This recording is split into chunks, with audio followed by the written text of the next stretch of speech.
தமிழ்நாடு முதலமைச்சர் இன்று CNN news 18 network 18 நிகழ்வில் பேசும்பொழுது, டவுன் ஹால் நிகழ்ச்சியில் பேசும்பொழுது, எங்களுடைய உயரம் எங்களுக்கு தெரியும் அப்படின்றது சொல்கிறாரு. இடி, சிபிஐ, இன்கம் டேக்ஸ் யார் வந்தாலும் ஒரு கை பார்த்துடலாம் அப்படின்றாரு.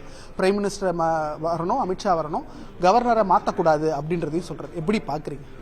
இது சில விஷமிகள் இப்போ என்ன பண்ணுறாங்க பார்த்தீங்கன்னா, இந்தியா கூட்டணியை எப்படியாச்சும் குலைக்க வேண்டும் என்ற அந்த நோக்கத்தில் என்ன செய்கிறார்கள் பார்த்தீங்கன்னா, இப்போ மு.க. ஸ்டாலின் தலைமை தாங்கணும், மம்தா பானர்ஜி இந்த கூட்டணிக்கு தலைமை தாங்கணும் எல்லாம் பேசிக் கொண்டிருக்கிறார்கள்.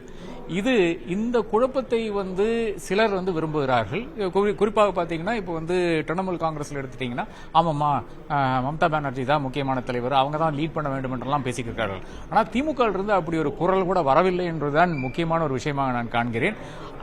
எவ்வளவுதான் இங்க இருக்கின்ற திமுக தலைமையில் இருக்கின்ற எத்தனையோ நபர்கள், திமுக இருக்கின்ற தொண்டர்கள், திமுக இருக்கின்ற அமைச்சர்கள், மாவட்ட செயலாளர்கள் எல்லாரும் மு.க. ஸ்டாலின் தலைமை தாங்க வேண்டும் என்பது ஒரு நல்ல ஒரு கருத்தா இருந்தால் கூட, அவர்கள் மிக தெளிவாக அவர்கள் தலைமை என்ன சொல்லுகிறதோ அதை கேட்டு நடப்போம் என்ற ஒரு முடிவில் இருக்கிறார்கள். அதுதான் இன்னைக்கு விளக்கி இருக்கிறார். முதல் முறையாக மு.க. ஸ்டாலின் சொல்லியிருக்கிறார், என்னுடைய உயரம் எனக்கு தெரியும் என்று கூறியிருக்கிறார்.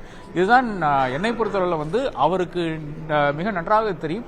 இந்தியா கூட்டணியை ஒருங்கிணைக்க வேண்டிய அந்த பணியில் இறங்கிவிட்டால் நிச்சயமாக வேற பல பிரச்சனைகள் வரக்கூடிய அந்த இது பிரச்சனை இருக்கிறது. அதே மாதிரி இந்த ஏறத்தாழ ஒரு கட்ட பஞ்சாயத்து மாதிரி தான் நடக்க வேண்டியதா இருக்கிறது. என்றால் ஒருத்தருக்கும் ஒரு ரெஸ்பான்சிபிள் ஒரு ஆப்போசிஷனாக இருக்கக்கூடிய அந்த நிலைமை நாம் பல இடத்துல பார்க்கவில்லை. குறிப்பாக பார்த்தீங்கன்னா, என்சிபி இன்னைக்கு பிளவாகி கிடக்கிறது, எஸ்எஸ் சிவசேனா பிளவாகி கிடக்கிறது. அதனால நிச்சயமாக ஒரு திமுகவுக்கு அது ஒரு பெரிய ஒரு சுமையாக மாறக்கூடிய ஒரு சூழ்நிலை இருக்கிறது. அதே நிலையில் தமிழகத்தை காப்பாற்ற வேண்டும், தமிழகத்தை மறுபடியும் தக்க வைக்க வேண்டும் என்ற இடத்துல தான் மு.க. ஸ்டாலின் இன்னைக்கு பேசியிருக்கிறார். பரப்புரைக்கு பிரதமர் வர்றதையும் அமித்ஷா வர்றதையும் அதுதான் எங்களுடைய முழு பரப்புரையே, அவங்க வரணும், பரப்புரை செய்யணும், அதுதான் எங்களோட பரப்புரையும் கூட அப்படின்னு சொல்றாரு. ஆளுநரை மாற்றக்கூடாது, அதான் என்னோட கோரிக்கைன்ற. இந்த 3 பேர் இல்லைன்னா நிச்சயமாக திமுக ஆட்சி அடுத்து அதிகாரத்துக்கு வருமானம் கூட சொல்ல முடியாது. ஏனென்றால் பிரதமர் மறுபடியும் தமிழ்நாட்டுக்கு பொய்யான தகவல்களை கூறிக்கொண்டிருக்கிறார். ஒன்னு, எய்ம்ஸ் என்ன ஆச்சுன்ற கேள்வி இருக்கிறது. 2017 அடிக்கல் நாட்டாங்க, 2018 அடிக்கல் நாட்டினாங்க. அதன் பிறகு 2026 தேர்தலுக்கு போய் கொண்டிருக்கிறோம். இப்போ அங்க ஒரு காம்பவுண்ட் வாலை தவிர வேற ஒண்ணுமே இல்லாத ஒரு சூழ்நிலை இருக்கிறது. அப்போ ஒரு பில்டிங் கட்டுறதுக்கு ஒரு மாநில அரசாங்கம் எவ்வளவோ விஷயங்கள் செய்திருக்கு. இந்த 5 வருஷத்துல ஒரு மத்திய அரசாங்கம் 7 வருஷமாக 8 வருஷமாக ஒரு காம்பவுண்ட் வாலை தவிர வேற ஒன்றும் கட்ட முடியவில்லை, அந்த பில்டிங் கொண்டு வர முடியவில்லை, எய்ம்ஸை கொண்டு வர முடியவில்லை என்ற நிலையில் நிச்சயமாக பிரதமர் சொல்லுகின்ற ஒரு விஷயத்துக்கு கூட இங்க யாரும் வெயிட்டேஜ் கொடுக்க மாட்டாங்க. அதே மாதிரி தான் அமித்ஷா வருகின்ற அவர் இங்க வருகின்ற பேச்சுகள், அதுல ஒரு அர்த்தமில்லாத பல பேச்சுகள் இருக்கிறது. திமுக ஊழல் ஆட்சிங்கிறாரு, அப்ப அதிமுக என்ன ஆட்சின்னு இருக்கிறது. இப்பதான் முதல்வர் கூட கூறியிருக்கிறாரு, 10 MP மினிஸ்டர்ஸ் மேல முன்னாள் அமைச்சர்கள் மேல கேஸ் இருக்கிறது என்ற விஷயத்தை குறிப்பிட்டிருக்கிறார்கள். பிஜேபி என்னென்ன செய்து கொண்டிருக்கிறோம் நாம் பார்த்து கொண்டுதான் இருக்கிறோம்.